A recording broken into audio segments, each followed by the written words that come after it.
and this is from my personal experience and other guys that I know who are they do well with women. It's, you have to be somebody where if she's around you, she can turn her brain off, right? And it doesn't matter. And people talk about alpha, beta, all of that. Like, there are women who are naturally just alpha women, right? Yeah. Like, they just naturally are more dominant. Those same women will love a guy who can make them turn their brain off. Yes, Like, and feel they're already feminine. at work, they're already Yep. doing all these things, they're already pressured. And if you're the guy who can handle everything else to where when she comes home, she can just let loose and she can be in her feminine frame, then now you become the person who is her go-to. She's always attached to you. She wants to be around you because you bring that out of her. Oh, So 100%. it's competency, and to really talk about the competency part, I do believe that a lot of men are not competent. Like, a lot of men are really just one track minded. They may be really good at one thing, but competency means that you're able to be good at everything. Hey guys, welcome to another episode of the Ask Women podcast. Just letting you know, this might be the Ask Women podcast plus Marnie having a hacking fit due to her pneumonia that she's had for like the past 2 months. By the way, I am totally fine. It's just this hack that is lingering, and I don't want it to get in the way of the amazing information that you are about to gain from Martel. I should have asked you before how to pronounce your last name. Metellus. Yes, Martel Metellus, who is coming to us all the way from Romania. And just letting you know that I heard about Martel because one of my amazing clients sent me over this video of him that was talking about what getting jacked taught him about women. So I watched the video and I was like, we have to bring this guy online on the podcast. See, I can't even speak, right? But I'm so excited to have you on. Martel, thank you so much for coming on and talking with us today. Thank you for having me. I'm really excited. This is going to be a very interesting podcast. It will be. Well, hopefully, we'll see. Fingers crossed. Okay, but Kristen's going to be joining us soon as well. She was restarting her computer because there were some glitches, but hopefully she will join us in a little bit. But I really wanted to just dive right into this. Okay, so you are a trainer, Yes. I'm assuming. Okay, Coach, online coach. Okay, online coach, but trainer. You look really good. You are jacked. So tell me what getting jacked taught you about women, because I think that's really interesting. Yeah, I mean, it opened my eyes to the reality of what women truly want in Okay, men. which is what? Which is, you have to be in shape. You have to be physically attractive. You have to have some level of attraction that is physical, because when women are like, oh, I don't care about how he looks, I just care about his personality, that's to a certain extent. Mm-hmm. But I think you also have to have the physical markers taken care of, because if you don't have that, somebody else will, and she'll fantasize over somebody else. So it's like, before I even got the physique that I had, right? I had relationships before that. I had girlfriends before that. And they would always fawn over the guys who were, the superheroes, right? On TV, or the actors that they were obsessed over. But they would tell me, no, it's all good. Like, I really like how, your thoughts are. I like how you can talk, and I like your personality.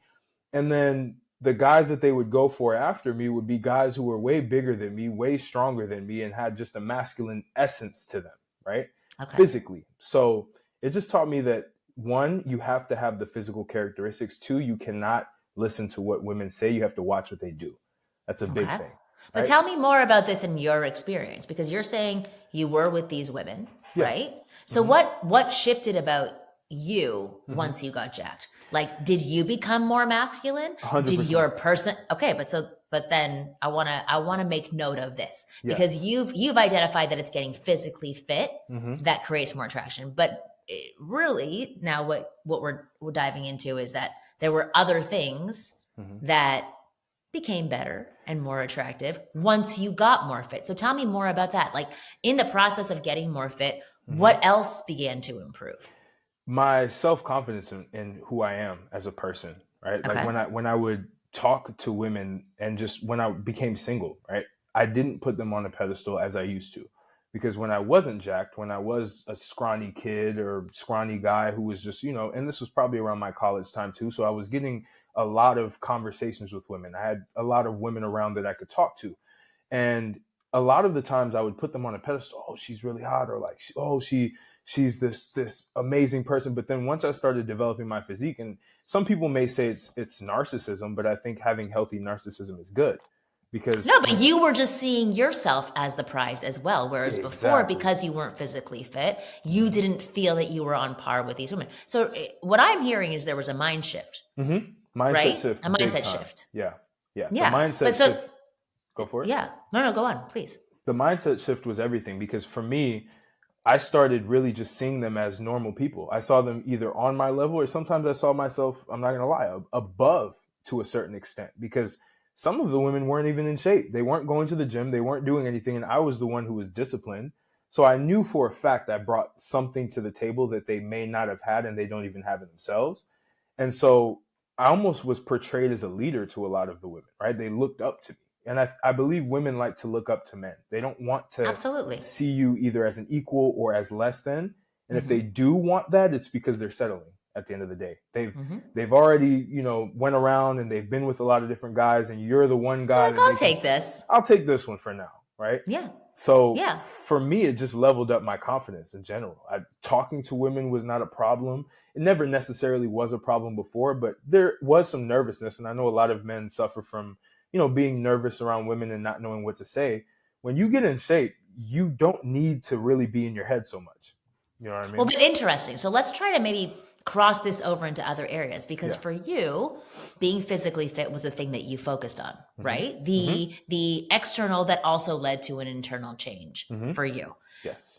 Could it be that there are countless other areas that men can work on based on their own wants and desires, especially from the women that they're trying to date, that could provide them with this same mindset shift that could have a similar impact? Listen, at the end of the day, I do think that your exterior does matter.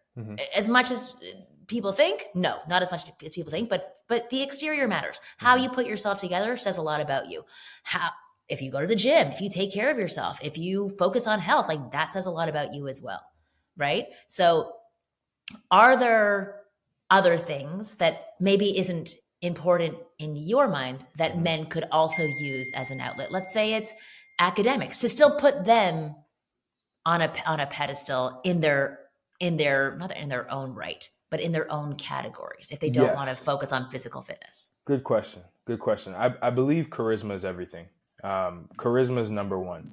It doesn't even matter if you're academically excellent, like you have really good credentials. I've seen guys who have doctorates degrees, PhDs. They still can't get women. But I do believe that men who have a charismatic element to them, to where they can talk, women feel like they're safe. Women feel like they can talk about anything. They can jump towards different topics. You're able to take two different topics, bring them together and make it very unique, and just have a different point of view of life and actually bring all of these different topics together. Because I think women just want to be wowed in a conversation. They want to have a different perspective, right? I think so too. They want you to talk about things that aren't necessarily what men tend to talk about. Like, for example, like I would talk about astrology and spirituality with women too. And they love it because that's what a lot of women think about that stuff. So when you're a guy who can talk about that, when you're a guy who can bounce around different topics and relate so many things together that they never related to, you become very interesting. So I like to say it's all about getting jacked first because that's just the foundation. But I mean, charisma is and you're a trainer, right? So that's like the space that you train in the most. And because the thing is that everything has to start with a pinnacle, right? At the very top. And then everything else falls into place from there. And if that's the things that you're most focused on, that your confidence can come from working on your outside, which is amazing. Like I know that when I am working out, I feel smarter, I feel more energetic, I feel less stressed, and I feel more positive. That is just what happens to me. And then if I notice my body changing as well, like, listen, I'm not a supermodel. I'm not a bodybuilder. I'm not jacked in any way, but I think I look good in a bathing suit. Right. And that it gives me confidence, but I don't know if it's just the actual act of getting jacked. I'm putting it as like the air quotes that does it for me. It's everything that it embodies that helps change confidence levels, the way that you carry yourself and the way that you view yourself compared to other people's. So I would agree. I also would say, and I say this in a lot of videos too, I mean, there are bodybuilders who fail with women, right? I've worked with a lot of them. I've worked with actors who are gorgeous who fail with women. Mm-hmm. I've worked with models who fail with women. I've worked with millionaires who fail with women. Mm-hmm. I've worked so I'm just telling you, I've worked with people who are jacked. Mm-hmm. That's not it. It's not it's not the whole package. It's not the whole story. Yeah, I agree. I think when you over-index too much on the physical, which a lot of bodybuilders do, and it's a coping mechanism at the end of the day, right? And that's what I like to tell the guys on my channel. It's like, I'm not telling you to get jacked. I don't even know how that word became a thing. I literally used it for a couple times and it became, I don't even use this in my day-to-day. But it's what you use it for that helps. It's your outlet. It's your focus and effort. Yes. And it's also, can you utilize that to amplify all of the other aspects of you versus, okay, yes, you're in shape. You're this gym bro. Like, I don't like gym bros. I used to be one at a certain point in time. Yeah. It's a coping mechanism because you don't know how to socialize publicly. You don't necessarily have the confidence outside of the gym. That's the only place that you feel like you're competent in. And so I don't believe that it's the only thing. I don't believe getting jacked is how women are attracted to you at all. But I do believe that if you have all of the other aspects and you also have that, you're like a superhero. You know? Oh, 100%. 100%. Welcome, Kristen. Kristen just restarted her computer. So she is on with us right now. And we're talking about what women are attracted to and what really is the impetus for attraction, for confidence. And Martel was saying at the beginning that what he learned from getting jacked was like physical appearance does matter. But I think what we've sort of decided is that physical appearance actually matters more to you as an individual. When you felt like you looked better on the outside, you presented yourself better. You were more confident. You saw yourself on par with more attractive women. While in tandem, you were starting to look really good, which you do. You look really good. So like that is the full package there. I did want to dive into one other thing that you did mention that you were comfortable talking about. Or actually, there's two things. There is becoming a competent man that she obsesses over, which is sort of like connected to what we were just talking in the very beginning, that you're competent enough to focus on getting into shape, right? Which means that you are resourceful, you have answers. I want you to tell me more about what you mean when you say that. What does that mean, becoming a competent man? Absolutely. So to start, I believe experience and other guys that I know who are they do well with women, you have to be somebody where if she's around you, she can turn her brain off, right? And it doesn't matter. And people talk about alpha, beta, all of that. Like, there are women who are naturally just alpha women, right? Yeah. Like, they just naturally are more dominant. Those same women will love a guy who can make them turn their brain off. Yes, like, and feel they're feminine. Already at work. They're already doing all these things. They're already pressured. And if you're the guy who can handle everything else to where when she comes home, she can just let loose and she can be in her feminine frame, then now you become the person who is her go-to. She's always attached to you. She wants to be around you because you bring that out of her. Oh, 100%. So it's competency. And to really talk about the competency part, I do believe that a lot of men are not competent. Like, a lot of men are really just one-track minded. They may be really good at one thing, but competency means that you're able to be good at everything and problem solve really anything. If there's a flat tire, if there's something that you have to do around the house, it's little things like that that women will notice, right? If they have to go call someone to go do something because you can't do it, there's gonna be 100%. 100%. To be honest, I'm actually okay if they can call somebody to do it. I think it's 10 times sexier if they do it themselves. But if they can be like, no, I got this. Because that is the sexiest thing a man can say. I got this. Not, oh, here's another thing to add onto your plate. Oh, here's another thing you can do. Masculine person in our relationship or masculine person in our dating space. But I think everything you just said is 100% true. Although I do want to ask you, how do we eliminate that pressure from men? Because what you just said feels like so heavy to a man. I have to be good at everything. I can't ever have a flaw. I can't ever let down my guard, right? That's not what you're saying at all. And I know that. How do we have this balance between I got this and we're good, and you can be a feminine woman, and the balance between like, I'm also allowed to fail at sometimes, and that's okay. Yeah. Or to not know everything. Yeah, I mean, the biggest thing first, internally, you have to know what your strengths and weaknesses are. I think a lot of men don't take an audit of what their strengths and weaknesses are. So they don't even know what they may potentially need help with. And that's what also comes to networking with other men as well, having other men who are experts around you so that you can reach out to them. Like, there's nothing better than, you can say, hey, one of my friends, he's really good at this. He might be able to help me with this. I'm not. Yeah, I'm going to call Bob over and he's going to fix this. I'm going to call Bob. He'll show me how to do it. Exactly. Yeah. And that's something that is respectable. When you can acknowledge that you're not good at something and you don't just try it because you're hard-headed and you're trying to prove a point, but it's like, I'm not good at this, but I actually know somebody who does. Women like men who are resourceful and have people around them that are valuable as well, because again, it shows that you have a level of abundance. So you don't have to know everything, and you should try to learn as much as you can, but you can also lean on other people who are really good at that thing and show that you know who they are and show that you can actually collaborate with them to solve the problem. Yeah. And that's all that it is. It's just taking steps to solve an issue. My husband always says, every problem has a solution. You just have to think about it, right? Where I've seen many men are like, every problem is a problem. Right? And they're like, I don't know the solution, so I'm not going to think about it. I'm not going to ask anybody about it. I'm not going to talk about it. I'm just going to bury it until somebody forgets about it. So in our Inner Circle coaching program, which is the life coaching program that we have through the Wing Girl method, there are many men who come into our program. All the men are amazing, but many men who do not know how to use Zoom and who do not know how to use technology. Our program is partially an online program. And to become a part of the coaching sessions, you have to log into Zoom.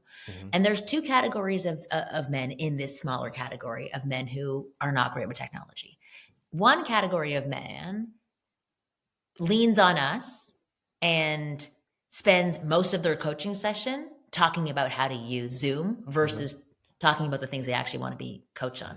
Most of the session gets wasted on their frustration, them being mad at themselves, and then them lashing out at us because they find the technology too difficult, right? That is not a competent man. And that's not the type of men that we're teaching men to be. The other half may not know how to do it, but they find solutions. So one of my clients recently, I got on with him and he goes, I'm so glad that this worked. I had my son over here yesterday for an hour and a half to show me how to use this. We watched 2 YouTube videos and my son showed me how to do this. We practiced it 6 times. And I was like, you're freaking sexy. I said that to him. I was like, that is amazing. You are a competent man and the exact kind of man that women are going to be attracted to. It doesn't matter that he needed assistance. It mattered that he asked for assistance, got it, and then understood it, right? And if he didn't get it, he would go back to his son and say, show me it again. That is a competent man, right? That's exactly what you're talking about. And I agree with everything you said before about that is what makes men attractive. And to be honest, on the flip side, the thing that I hear most women complain about, especially married women, is about their husbands who don't even try. And instead say, if I don't mention it, she'll just do it. Or she hasn't asked me to do it, therefore, and she's just going to do it herself, which leads to an imbalance in the relationship. And that's when women start to withdraw, treat their husbands horribly because they're secretly angry at them for putting them into the masculine role. And it's a roller coaster from there. So I agree with you. Like, competency is so huge. What are 3 tips that you can give to guys? I know you've already said them, but let's wrap it up into something actionable that we can give to guys on how to practice being competent, or how to become competent without being fully competent in every area. So you mentioned some before, reaching out to your network or asking for help. Yeah. I mean, well, going off of that, building a network, almost like a board of advisors, right? Where it's like, these are people that you can reach out to in different areas of life that you don't feel the most confident in. Like, maybe you have an accountant, right, for finances. Maybe you also have a friend who is a plumber. You have a friend who, because there's nothing worse than having a random plumber that's not your friend. Right. You've heard of that scenario, right? Like the plumber that So you want to have people who are really good at what they do in different areas that you can lean towards, right? And you can show camaraderie so that, your girlfriend, your wife, whoever she is, understands that you're not alone. Like, you have resources. That's the biggest thing, is signaling resources. Next is just, again, auditing everything that you know, right? What am I good at? What am I not good at? And the things that you're not good at, go find books. The internet is free. The internet has so many resources. Go on YouTube, watch free videos, learn how to actually do those things, and just go down the rabbit hole. Because what I've learned, at least, because I'm 27, right? But I've been able to learn a lot of things because I'm just naturally curious. So I guess that's my third point, is just be naturally curious about everything, right? And if you're not naturally curious, be forcefully curious. 100%. 100%. It's the same with, like, for example, it could be understanding wines, like knowing what different wines are, understanding food, understanding how to cook certain foods, right? Yeah. Just because it's just exposing yourself. It's just exposing yourself to information. Like, even, for example, when talking about, like, how to pleasure a woman, for example, right? So many guys write to me and say, okay, I'm this age. I've never slept with a woman. I've never kissed a woman. And they are so freaked out about being asked what their experience is or what their past experiences are. And they feel so shameful and so bad about their lack of experience that they really just don't want to interact with women, or they're so afraid to be found out that they don't even get to that stage with women because of the way that they're presenting themselves to these women. And I always tell them, information and educating yourself is the best thing that you can do when you have lack of experience, because that gives you some experience. And if anything, you'll have more information from many people who have a ton of experience, but may have been doing it wrong for a really long time. Yes. So if you arm yourself with education, just like you said, everything is available online. If you arm yourself with education, that builds up your confidence level, that builds up competency and comfort. So I think, like, being curious is actually one of the best tips that you recommended. I love all three of the things that you said. Bonus tip too. Yeah. And this is just for intersexual relationships in general. If you can just joke around about how you're not good at something, like just gesture about it and then learn it, right? Yes. So I think it's worse when you get frustrated visibly about it and you're just trying to just fight the fact that you don't know. Like, just joke around about it. You're like, I don't know. Or even, for example, like, I'm an idiot. I can't do right. I've never slept with a woman, but I mean, I'm willing to try and figure it out now. Yeah. Like, you can joke around about these things. Like, just make sure that you don't take it too serious, because then it's going to look like you're trying to do too much to make the woman feel like you're the man. When in reality, you just have to take it as a joke. Yeah. And as you said before, women like to be led. They like for men to kind of be in a position up here and for them to be able to fall into their feminine space. So if a guy's saying, like, oh, I've never gone down on a woman before, but I'm going to try really hard to figure it out. Does this feel good? That's going to put her at ease in a certain way, because what you're showing is you're a man who makes effort, a man who takes chances, a man who finds solutions. That is a man, versus a man who gets really afraid and really shameful about the things that he doesn't know. Exactly. Yeah, I love that. Okay, one other topic that I wanted to cover with you was this embracing your dark side that you had mentioned. So tell me more about that, because it kind of goes hand in hand with what you were just saying. But tell me more about your position on that. Yeah, I mean, the dark side, they call it like a dark triad, right? So there's three. There's Machiavellianism, there is psychopathy, and there's one more that I'm missing, narcissism, right? What's psychopathy? What is, say that? Psychopathy. So it's like psychopaths. That? Like psychopaths. Okay, right. Okay. So everybody has all three of these in them. Every human being has it. But most people, they don't know how to actually harness it for positive things. Okay. I know it sounds really weird, but... No, I'm totally intrigued. I'm totally excited to hear more.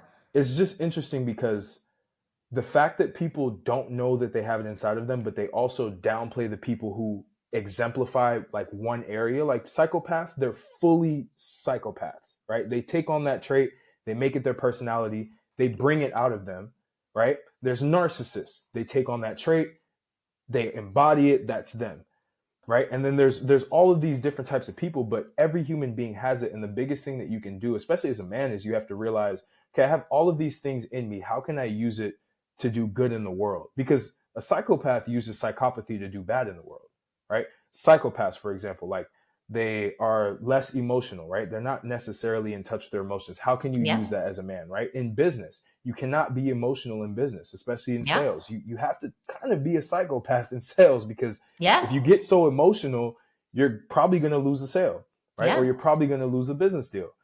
Narcissism, it's the same with getting in shape, right? Like enjoying, like to look at yourself, like to be proud And of not who give you are. all of yourself to somebody else, right? Exactly. And And like focus on you at certain you. times. Yeah. Exactly. And so it's like you can take all of these traits and use them, and they're very attractive to women. Like women always say, "Oh, I don't like the narcissist." Yes, you do. You like that he looks at himself and he takes care of himself. You may not like the narcissists that go on the very deep end and like it's all about them and it becomes a toxic trait. The only reason why it becomes a toxic trait is because you're using it for negative. Yeah. Or it's all consuming where that's who you are Exactly. 95% of the time. So my microphone's on. So Mark Singh, who I've worked with a lot, he talks about his theory of 80, does he call it 80-20 or 80-100? But he was 80-20. basically saying throughout, no, I think he calls it 80-100. I don't know why he calls it 80-100, but basically his theory is, and the way that he interacts with women, even his soon-to-be wife, who he's been with for like 15 years and has a baby with, and they own property together, he only gives women at every stage of his relationships with them 80% of himself. That is his rule, right? So that's a little bit of a narcissist. Yeah. It's a little bit of a psychopath. And I don't know how that relates to Machiavelli, but it does. It does? Okay, It's so tell me. manipulation. Right. Because you're not giving all of yourself. Interesting. You're still holding back a little bit. So that kid is a bit of control. Okay, that is true. But it's like a healthy level. Yeah. Right? Where it's a healthy level of saying, I'm not giving everything to you. I'm going to respect you.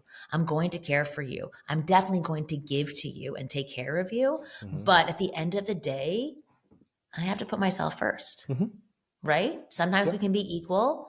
And if you need things, I'm going to be there. I just loved how he explained it, because I got really mad at it when he first said it. I was like, why would you do this to manipulate? And he's like, no, let me break it down. I was like, oh, okay, that makes total sense. So, and I thought that it was a really good way to think about things. Right. And exactly what you said as well, like the embrace the dark side. It is sort of like, why does he call it 80-100? I'm just going to call it the 80% rule. Give yourself to women at every stage of interacting with them. Whether you've been married for 50 years, you still want to have that 20% that's about you, which means you go on your boys' nights, or you go on your day walks by yourself, or you go scuba diving alone every Sunday, or you sleep in your own room because it's what you need. You do you 20% of the time, and then give 80% of the time to the woman that's your partner. Be respectful, hear her, be able to take care of yourself, be able to take care of both of you, be competent. I think it's a wonderful theory. And it even goes deeper into the nice guy syndrome. So when you notice guys who have the nice guy syndrome, they're actually leaning towards the dark side, but they're just constricting it. So it ends up they lash out. Like a lot of nice guys, they'll end up lashing out on women because women did them wrong, or the woman cheated on them, and because they were just so nice. Because I think nice guys are trying to get a positive reaction from women by, again, using the Machiavellian trait, by manipulating the situation, by making it seem like, oh, I'm this nice guy. Like, I don't care about sex at the end of the day. I don't care about any of this stuff. I want to do everything for you. Anything that you need. Right. Yeah. And it's manipulation. Like, they're still using it, but they're using it in a negative way. So that's why a lot of nice guys, they end up failing. But the guys who know how to use all of these traits and understand that it's inside of them and are unafraid of showing those things, they end up being way more attractive to women than the guys who are, 100%. trying to hide this stuff. 100%. I totally agree with you. Okay, I'm going to wrap this up here, and then I'm going to make a request after we get off the call, but I'm going to make it here as well. I would love for you to come on and do a masterclass for my audience. I would love to. Okay, we're going to talk about it after I get off of this, because I think you would be fantastic. But thank you so much for coming onto the show. Please tell people how to find you, get more information from you, learn how to get jacked, even though you don't like using that word. I love using the word now. I embraced it. Yeah, if you're looking to get jacked faster, you need help with that. My website is highstatusfitness.com. You can find me on socials, just at Martel, my first name, pretty much on TikTok, on Instagram. And you can also find me on YouTube, just Martel Metellus. And yeah, we can connect on Instagram as well. We can go back and forth if you're interested and go from there. I love it. Okay. Thank you so much for coming on and talking about this. New episodes of the Ask Women podcast come out every Thursday at 5 p.m. Pacific. Please go and subscribe to our show. Don't waste your time downloading, because you could be spending that time getting jacked or learning how to be competent in all these different areas that you should be competent in. Multi-dimensionally jacked. Multi-dimensionally jacked, which I absolutely love. All right. You guys are awesome. We'll see you next week.